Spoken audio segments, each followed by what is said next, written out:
नमस्कार, मी सुवर्णा जोशी. जगाच्या पाठीवर या विशेष बुलेटिनमध्ये आपल्या सगळ्यांचं स्वागत. जगभरामध्ये काय घडतंय बघणार आहोत वेगवान स्वरूपात. भारतातील कोरोना संकटावर मात करण्यासाठी संयुक्त राष्ट्रांनीही मदतीचा हात पुढे केलाय. संयुक्त राष्ट्रांचे प्रवक्ते फरहान हक यांनी न्यूयॉर्कमध्ये ही माहिती दिली. युनिसेफनं जवळपास 3000 ऑक्सिजन कॉन्सन्ट्रेटर्स, निदान चाचण्या, मेडिकल किट्स आणि अन्य साहित्य भारतात पाठवलं आहे. तसंच जागतिक आरोग्य संघटना भारतात हॉस्पिटल्स तयार करण्यासाठी मदत करत आहे. भारतातील कोरोनाचा कहर बघता अमेरिकेनं भारतातून येणाऱ्या प्रवाशांवर निर्बंध घातले आहेत. 4 मे पासून हे निर्बंध लागू होतील. अमेरिकन नागरिक आणि ग्रीन कार्ड धारकांना यातून वगळण्यात आलं आहे.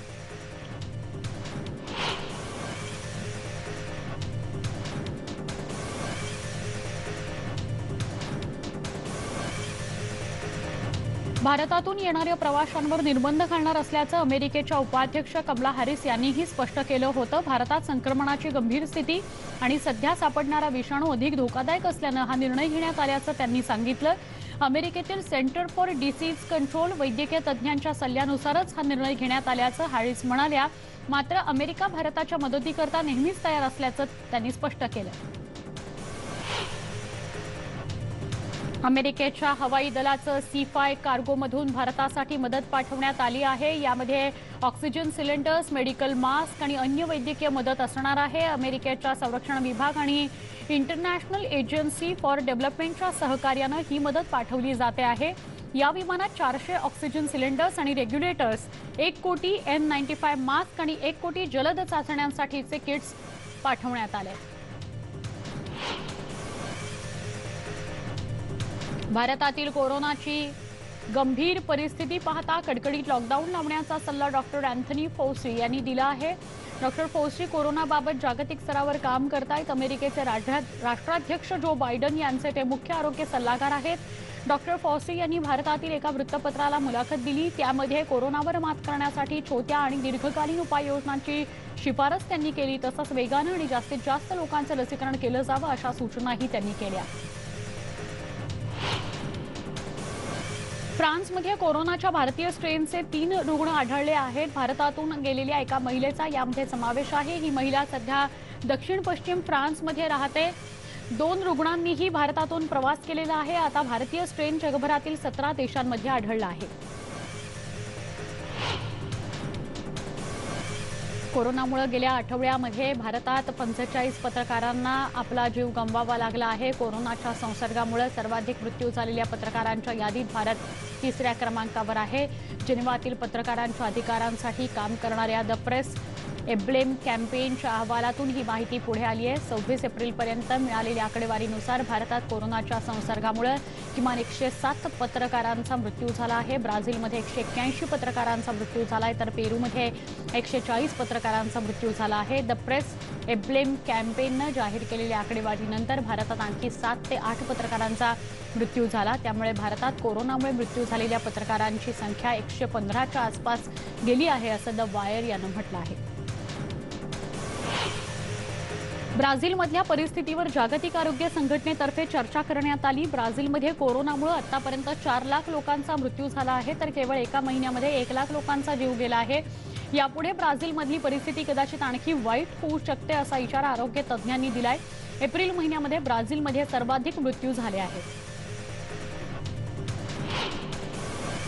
ब्राझीलमध्ये कोरोनामुळे 4 लाख जणांना प्राण गमवावे लागले आहेत. त्याबद्दलच दुःख व्यक्त करण्यासाठी रिओ फॉर पीस या संस्थेनं कोपाकाबाना या समुद्रकिनाऱ्यावर प्रतिकात्मक दफनविधी केला. कार्यकर्त्यांनी जवळपास 400 मृतदेहांच्या रिकाम्या बॅग्स इथं ठेवल्या होत्या. कोरोनाच्या महामारीत मृत्यू झालेल्या ब्राझिलियन नागरिकांच्या स्मरणार्थ हा दफनविधी करण्यात आला. 4 लाख जणांच्या मृत्यूला जबाबदार कोण आणि त्याची भरपाई कोण करणार असा सवाल विचारणारे बॅनर्स इथं लावण्यात आले होते. जवळपास अमेरिकेमध्ये 10 कोटी नागरिकांचं लसीकरण पूर्ण झालंय अशी माहिती व्हाईट हाऊसच्या वतीनं देण्यात आली आहे. लसीकरण मोहिमेतील हा महत्त्वाचा टप्पा मानला जातोय. जवळपास 1 वर्ष अत्यंत कठीण परिस्थितीत काढल्यानंतर नागरिकांना मिळालेला हा मोठा दिलासा आहे. त्यामुळे लस घेतलेल्या नागरिकांबरोबरच त्यांचे नातेवाईक, मित्रपरिवार यालाही संरक्षण मिळालं आहे. आतापर्यंत 8% अमेरिकन नागरिकांना त्यांचा पहिला डोस घेतल्यानंतर दुसरा डोस त्यांनी घेतलेला नाही. अमेरिकेतील प्रसिद्ध डिस्नीलँड शुक्रवारी पर्यटकांकरता पुन्हा खुलं करण्यात आलं. तिथले मोठमोठे पाळणे सुरू झाल्यानं लहान मुलांबरोबर मोठेही इथं सेल्फी काढताना बघायला मिळाले. कोरोनामुळे जवळपास 13 महिने डिस्नीलँड बंद होतं. मात्र आताही फक्त कॅलिफोर्निया राज्यातील लोकांना मर्यादित संख्येमध्ये या डिस्नीलँडमध्ये प्रवेश दिला जाणार आहे. मास्क घालणं अत्यंत बंधनकारक केलं गेलंय. अमेरिकेच्या उपाध्यक्ष कमला हॅरिस यांनी त्यांच्या ओहिओमधील दौऱ्यादरम्यान सार्वजनिक वाहतुकीला प्रोत्साहन दिलं. वाहतूक क्षेत्रातील नेते आणि व्यावसायिकांची त्यांनी भेट घेऊन चर्चा केली. सहज उपलब्ध होणाऱ्या सार्वजनिक वाहतुकीमुळे कामगारांना त्यांच्या उद्योगधंद्याच्या ठिकाणी पोहोचायला मदत होते, स्थानिक अर्थव्यवस्थेमध्ये वाढ होते, वेळेची बचत होते आणि पालकांना त्यांच्या मुलांबरोबर जास्त वेळ घालवता येतो, असं कमला हॅरिस म्हणाल्या. ब्रिटनमध्ये जवळपास 1 वर्षानंतर काही हजार संगीतप्रेमी एकत्र जमले होते. इंग्लंडमधील लिव्हरपूल इथं हा कार्यक्रम आयोजित करण्यात आला होता. नाईट क्लबमध्ये नृत्य, खाणं पिणं आणि संगीत ऐकण्याची अधिकृत संधी या सगळ्यांना मिळाली. कोरोनाचं संकट आता निवळतंय, त्यामुळे सोशल डिस्टन्सिंगचे नियम काहीसे शिथिल करता येऊ शकतात का याची चाचपणी या निमित्तानं केली गेली. या कार्यक्रमात सहभागी झालेल्या 3000 लोकांची कार्यक्रमाआधी आणि नंतरही टेस्ट करण्यात आली. अशाच प्रकारचा आणखी एक कार्यक्रम 15 मे रोजी FA कप सॉकर फायनलसाठी आयोजित करण्यात आला आहे. यामध्ये साधारणपणे 21,000च्या 1/3 लोक सहभागी होतील अशी अपेक्षा आहे. चिलीमध्ये एका दिवसात 7,000पेक्षा जास्त रुग्णांची नोंद झाली. 23 एप्रिलनंतर चिलीमध्ये 7,000पेक्षा जास्त रुग्ण आढळले नव्हते. गुरुवारी चिली सरकारनं सॅन्टियागो मेट्रोपॉलिटन रिजनमध्ये 10 क्षेत्रांमधील शॉपिंग सेंटर्स आणि रेस्टॉरंट्सवरील निर्बंध उठवले आहेत. त्याचप्रमाणे देशाच्या सीमा एप्रिलमध्ये बंद करण्यात आल्या आहेत. मे महिन्यातही त्या बंदच राहणार आहेत. अर्जेंटिनाचे अध्यक्ष अल्बर्टो फर्नांडिस यांनी शुक्रवारी बेनोस एयर्समध्ये कोरोनाचे निर्बंध आणखी 3 महिने वाढवण्याची घोषणा केली आहे. राजधानी आणि आजूबाजूच्या महानगर भागांमध्ये आधीपासूनच लागू असलेल्या निर्बंधांमध्ये रात्रीच्या वेळी कर्फ्यू आहेच. परिस्थिती गंभीर असल्याचं सांगत फर्नांडिस यांनी 21 मेपर्यंत निर्बंध वाढवले. इस्रायलचे पंतप्रधान बेंजामिन नेतन्याहू यांनी शुक्रवारी रक्तदान केलं. इस्रायलमध्ये धार्मिक उत्सवात चेंगराचेंगरीत साधारणपणे 45 लोकांचा मृत्यू झाला आणि काही लोक जखमी झाल्यानंतर शुक्रवारी तातडीनं रक्तदान घेण्यात आलं. या दुर्घटनेनंतर राष्ट्रीय शोक व्यक्त करण्यात आला. बांगलादेशामध्ये कोरोना व्हायरस या साथीच्या आजारामुळे जीव गमावलेल्या रुग्णांच्या प्रियजनांनी शोक व्यक्त केला. आरोग्य अधिकाऱ्यांनीही शेजारील देश भारतातील विनाशकारी रुग्णवाढीनंतर बांगलादेशातल्या संक्रमणात आणखी वाढ होण्याची चिंता व्यक्त केली. सिरम इन्स्टिट्यूटची लस बांगलादेश आणि नेपाळमध्ये निर्यात करण्यावर बंदी घालण्याचं काम भारत सरकारनं केलं आहे. परिणामी ढाकाला लस तयार करण्यासाठी रशिया आणि चीनकडून तंत्रज्ञान घ्यावं लागलं. शुक्रवारी जर्मनीमधील सर्वात मोठ्या विमानतळांपैकी एकानं आपल्या कर्मचाऱ्यांना कोरोनावरील लस देणं सुरू केलंय. जर्मन सरकारनं सरसकट सगळ्यांना लस देण्यास सुरुवात केल्यानंतर फ्रँकफर्टचे विमानतळ चालवणाऱ्या फ्रेपोर्ट या एजीनं एप्रिलच्या सुरुवातीला आपल्या कर्मचाऱ्यांना लस देण्यास सुरुवात केली. कर्मचाऱ्यांच्या लसीकरणाकरता 600 डोस या आठवड्यामध्ये कंपनीला देण्यात आले. शुक्रवारी फायझर लस उत्पादन केंद्राला भेट दिल्यानंतर जर्मन आरोग्यमंत्री जेन्स स्पहान म्हणाले की आमच्या लसीकरण मोहिमेकरता हा आठवडा उत्तम होता, कारण बुधवारी एकाच दिवसात जर्मनीनं 10 लाखांहून अधिक लोकांना लस दिली. 12 ते 15 वर्ष वयोगटातील मुलांना सुद्धा या लसीकरण मोहिमेमध्ये समाविष्ट करण्याचे प्रयत्न आमचे चालू आहेत. मान्यता मिळाल्यास आमच्या लसीकरण मोहिमेत आणखी फरक पडेल असं जेन्स म्हणाले. मॉस्कोमधील अमेरिकेच्या दूतावासानं शुक्रवारी सांगितलं की स्थानिक कर्मचाऱ्यांना कामावर घेण्यावर रशियानं घातलेल्या बंदीमुळे ते आपल्या कामांवर मर्यादा घालणार आहेत. त्यामुळे नॉन डिप्लोमॅटिक ट्रॅव्हल्ससाठी नॉन इमिग्रंट व्हिसा प्रक्रिया बंद होईल आणि यामुळे भविष्यात नियमितपणे नोटरी सेवा किंवा पासपोर्ट नूतनीकरण सेवा देणं बंद होऊ शकेल. ब्रेक्झिट आणि कोरोना व्हायरस या 2 गोष्टींमुळे ब्रिटनच्या राजधानीला धक्काच बसलाय. कोरोना व्हायरस, लॉकडाऊन आणि प्रवासाच्या निर्बंधांमुळे 1 वर्षाच्या शहराच्या ऑफिसचे टॉवर्स रिकामे झाले आहेत. तिचे नाईट लाईफ तिथलं बंद झालं आहे. पब आणि रेस्टॉरंट्स बंद पडलेले आहेत आणि आंतरराष्ट्रीय पर्यटकांना बंदी घातली गेली आहे. सुमारे 3 लाख लोकांनी नोकऱ्या गमावल्या आहेत. तुर्कीच्या सुरक्षा दलानं शुक्रवारी मुख्य रस्त्यांवर गस्त वाढवली. तसंच तुर्कीमध्ये असलेल्या कडक लॉकडाऊन दरम्यान शहरांमध्ये प्रवेशद्वारांवर तपासणी चौक्या उभारण्यात आल्या. मात्र सरकारनं अर्थव्यवस्था पूर्णपणे ठप्प होऊ नये याकरता काही क्षेत्रांना निर्बंधांपासून मुक्त ठेवण्याचा निर्णय घेतला आहे. रहिवाशांना किराणा सामान खरेदी करण्याशिवाय किंवा अन्य आवश्यक कामांशिवाय घरातून बाहेर पडण्यास मनाई आहे. उत्तर जपानमध्ये शनिवारी सकाळी भूकंपाचे तीव्र धक्के बसले. हे धक्के इतके जोरदार होते की त्यामुळे इमारती हलत होत्या आणि बुलेट ट्रेनमधील वीज खंडित झाली होती. कोणीही जखमी झाल्याचं किंवा अन्य हानी झाल्याची माहिती नाही. तसंच सुनामीचाही धोका नसल्याचं स्पष्ट झालं. 6.6 रिश्टर स्केल तीव्रतेचा हा भूकंप असल्याची माहिती जपानच्या हवामान खात्यानं दिली.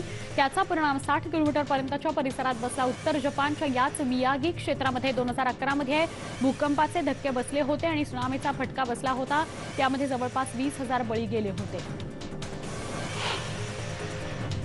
शनिवारी लॉस एंजेलिस उपनगरातील एका मैदानावर मेक्सिकोच्या सीमेपलीकडून नव्यानं दाखल झालेल्या नागरिकांची मुलं एकत्र जमली होती. सुमारे 250 मुलं एकत्र आली होती. निर्वासितांच्या या मुलांना वैद्यकीय कर्मचारी विविध प्रकारच्या सुविधा उपलब्ध करून देत आहेत. यामध्ये वैद्यकीय कर्मचाऱ्यांचा सुद्धा समावेश होता. मुलांना प्रामुख्यानं अन्न, सॉकर फील्ड्स आणि विविध प्रकारची खेळणी देण्यात आली.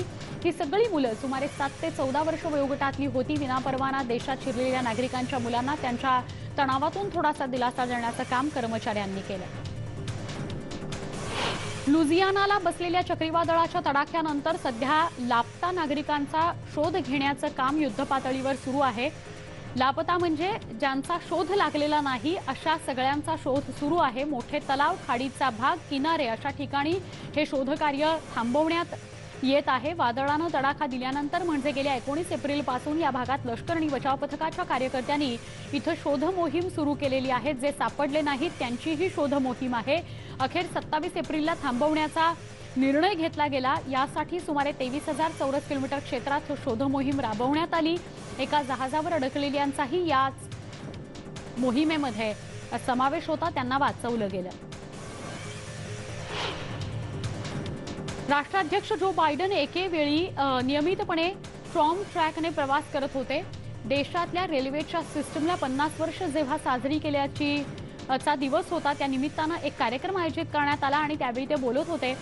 अमेरिकन सिनेटचा सदस्य म्हणून निवडून येण्यापूर्वी बायडन हे अनेकदा ट्रामने प्रवास करायचे. या कार्यक्रमामध्ये सहभागी होताना बायडन यांनी त्यांच्या तरुणपणाच्या ट्रामने प्रवास करतानाच्या काही आठवणी जागवल्या. भल्या सकाळी 7:28 गाडी पकडण्याकरता केलेली धावपळ आपण विसरू शकत नाही असं बायडन म्हणाले. प्रवास करताना काही वेळा झोप लागल्यानं स्टेशन चुकलं म्हणजे आपण पुढच्या स्टेशनला उतरलो असा किस्सा सुद्धा त्यांनी सांगितला. फर्स्ट लेडी डॉक्टर जिल बायडन आर्बर डे यांचा एक भाग म्हणून व्हाईट हाऊसच्या लॉनवर वृक्षारोपण त्यांनी केलं. दरवर्षी देशभरातील समुदाय वृक्षारोपण कार्यक्रमामध्ये एकत्र येऊन आर्बर डे साजरा करतात. हे आर्बर डे हा प्रामुख्यानं स्वच्छ हवा आणि पाण्याच्या संरक्षण आणि संवर्धनाकरता साजरा केला जातो. वन्यजीवनाचे नैसर्गिक अधिवासात संरक्षण करणं आणि वृक्षांची लागवड करून त्यांचं पालनपोषण करणं हे आर्बर डे साजरा करण्याचं औचित्य आहे. स्पॅनिश अग्निशमन दलानं बुधवारी समुद्र किनाऱ्यावर अडकलेल्या एका बैलाला वाचवलं. मंगळवारी बिस्केटच्या खाडीवरील ला कॉर्नरा या बीचवर अडकलेल्या या बैलाचं वजन सुमारे 800 किलोपेक्षा जास्त होतं. त्याला बाहेर काढण्याचे प्रयत्न केल्यानंतर शेवटी हेलिकॉप्टरच्या सहाय्यानं या बैलाला बाहेर काढावं लागलं.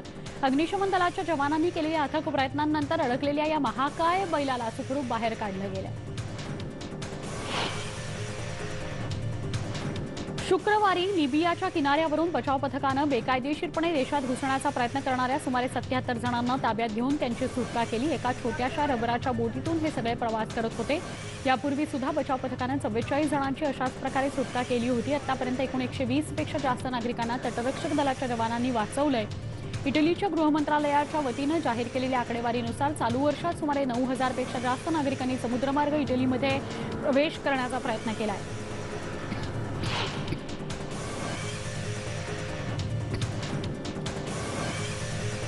पोर्तुगालमध्ये पैवा नदीवर जगातील सगळ्यात मोठा पादचारी पूल बांधण्यात आला आहे. हा पूल जवळपास 516 मीटर लांब आणि 175 मीटर उंच आहे. स्थानिक रहिवाशांसाठी या पुलाचं नुकतंच उद्घाटन करण्यात आलं तर रविवारी अधिकृत उद्घाटन सोहळा होणार आहे. एका वेळेस या पुलावरून 100 जणांना जाण्याची परवानगी आहे। या पुलाच्या आजूबाजूच्या परिसरामध्ये नैसर्गिक धबधबे आणि अप्रतिम असं निसर्ग सौंदर्य आहे। पर्यटकांच्या आवडीचा हा परिसर आहे।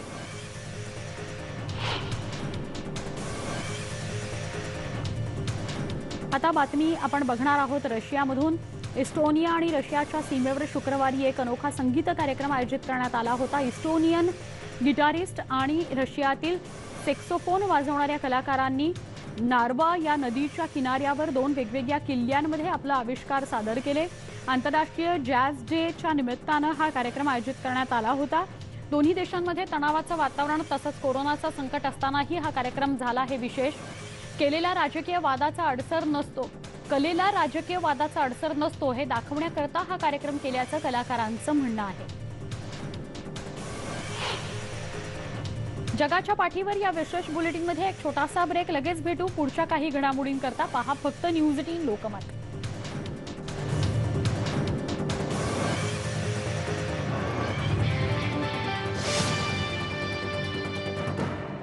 जगाच्या पाठीवर या विशेष बुलेटिनमध्ये पुन्हा एकदा स्वागत। वळूया पुढच्या वेगवान घडामोडींकडे।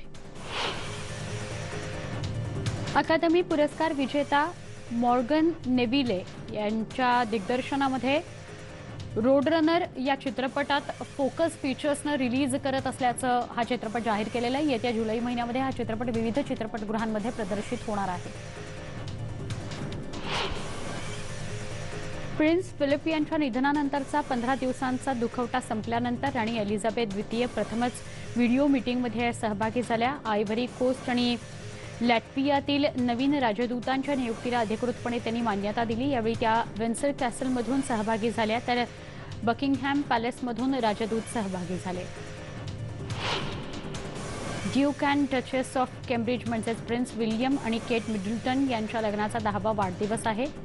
या निमित्ताने 2 फोटो प्रसिद्ध करण्यात आले। लंडनमधल्या केन्सिंग्टन या पॅलेसमध्ये हे फोटो काढण्यात आले आहेत। यासह जगाच्या पाठीवर या विशेष बुलेटिनमध्ये इथेच थांबतोय। ताज्या बातम्यांसह काही क्षणात पुन्हा भेटणार आहोत। पहा फक्त न्यूज 18 लोकमत।